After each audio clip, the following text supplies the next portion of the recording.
Okay, we're going to talk about related rates today. First thing I want to do is go over steps to solving the related rate problems. So the first thing, draw a picture. I can't stress this enough. Name the variables that you have and your constants, and let t be time.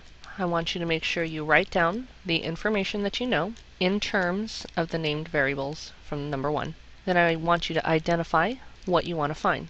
Okay, the next thing is to write an equation that is going to relate all of your variables. Then at the end, you are going to evaluate using the known values to find the rate. So our first example, when a circular metal plate is heated in an oven, its radius increases at 0.02 centimeters per second. At what rate is the plate's area increasing when the radius is 50 centimeters? So you have a circular metal plate, so I'm going to draw sort of a little disc, and it has some radius.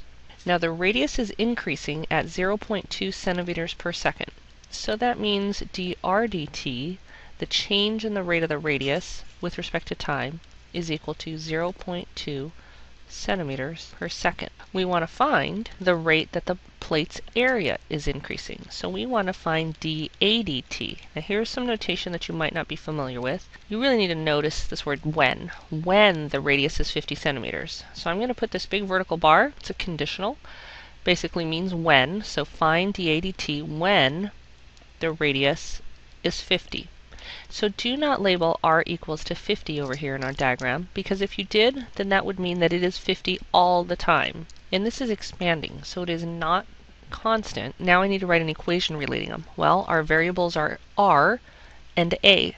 So we're talking about area, so hopefully you're thinking about a equals to pi r squared. So if I take the derivative with respect to time, so dA dt, I'm going to get 2 pi r dr dt. And so now I want to find our dA dt when r equals to 50. So that means now I can actually plug in the 50 and plug in my 0.2 for my dr dt. And I end up with 2 pi centimeters squared per second for our units. So let's try another example. The length L of a rectangle is decreasing at a rate of 2 centimeters per second, while the width W is increasing at a rate of 2 centimeters per second also. When L is 12 centimeters and W is 5 centimeters, find the rates of change of the area, the perimeter, and then the length of the diagonal of the rectangle. So we have a rectangle with length L and length W. The length is decreasing at a rate of 2 centimeters per second. So because it's getting shorter, it's decreasing. I have to use a negative 2 centimeters per second. We also know that the width is increasing, so dW dt equals 2 centimeters per second, positive 2 for this one. Now when L is 12 and W is 5, find the rates of change. So we're going to do one at a time. But again, do not label this 12 and 5 in your diagram, otherwise you're saying it's always 12 and always 5. Find dA dt when L is 12 and W is 5. So we'll write it as a conditional here at the bottom. So we need an equation relating everything. Well, this one should be easy. Area of a rectangle is length times width. So when we differentiate with respect to time, try to remember your product rule. So that's going to be dL dt times W plus dW dt times L. And since now we're trying to figure out what all this equals to when we plug in L is 12, W is 5, we can get our answer. So dL dt is negative 2, W is 5, dWt is 2, and L is 12. Negative 10 plus 24, so 14 centimeters squared per second. Next thing we want to do is find the change in the perimeter, so dP dt. And again, when L is 12, W is 5. So in our rectangle, the perimeter equals to 2 times the length plus 2 times the width. So the derivative with respect to time is 2 dL dt plus 2 dW dt. Again, plug in your conditions. So 2 times dL dt, which is negative 2, plus 2 times dW dt. Your perimeter is not changing. Okay, one last one here for this problem. We want to find the change in the diagonal. I'm going to write this out as dd with a capital D, dt. Okay, so we need the diagonal in this diagram. And the diagonal is going to be the hypotenuse of this right triangle, so the square root of L squared plus W squared. So the diagonal was the square root of L squared plus W squared. Now I don't really feel like taking the derivative with that radical there, so I'm going to do something different. I'm going to square both sides and then take the derivative implicitly. So 2d d dt equals to 2l dl dt plus 2w dw dt. So now figuring out everything when we plug in what we know. So that'll be 2 times, what's d now? We actually have to calculate this. That'll be a 5, 12, 13 right triangle, so hopefully you know that one, Pythagorean triple. So 2 times 13 times d dt equals 2 times 12 times negative 2 plus 2 times 5 times positive 2. So add everything all up, move them over, you're going to find that dd dt equals to negative 14 over 13 centimeters per second. I'll go ahead and do one more. So suppose the edge lengths of x, y, and z of a closed rectangular box are changing at the following rates. So dx dt equals 1 meter per second, dy dt equals negative 2 meters per second, and dz dt equals to 1 meter per second. I want us to find the rate at which the box's volume, surface area, and diagonal length, s equals to square root of x squared plus y squared plus z squared, are changing when x equals 4, y equals 3, and z equals 2. Alright, so we have a rectangular box.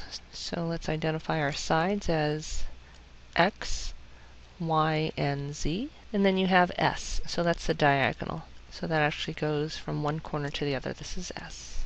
So for part A, we need a volume equation. So this is a box, so volume equals x, y, z. dv dt equals to, be careful with your product rule here, dx dt times yz plus dy dt times xz plus dz dt times xy. Okay, now again, these are the conditionals, so I want to find that when x is 4, y is 3, z is 2. So we'll plug all those in with our known rates of change of the sides from up here above. So plugging everything in, y times z, so 1 times 6 plus negative 2 times x times z, so 8, plus dz dt times x times y, so that's 12, and that's 6 minus 16 plus 12, we have 2 cubic centimeters per second because we're talking about the change in volume. So let's try the next one. Surface area. This is a box, 2 of each side. So that means 2 tops, which is xy, plus 2 sides, left and right, so that's zy, and then 2 of the front and back pieces, so that's xz. dsa dt equals to 2 times, I'm going to get a little long here, dx dt times y plus dy dt times x plus dz dt times y, dy dt times z, plus dx dt times z, plus dz dt times x. So that'll be 2 times 1 times 3 plus negative 2 times 4 plus 1 times 3 plus negative 2 times 2 plus 1 times 2 plus 1 times 4. So 6 minus 8 plus 3 minus 4 plus 2. Let me see, these will cancel. That's 8, and the rest is 8. I get 0. Surface area does not change. And one last one to go. So that is the diagonal. S equals to the square root of x squared plus y squared plus z squared.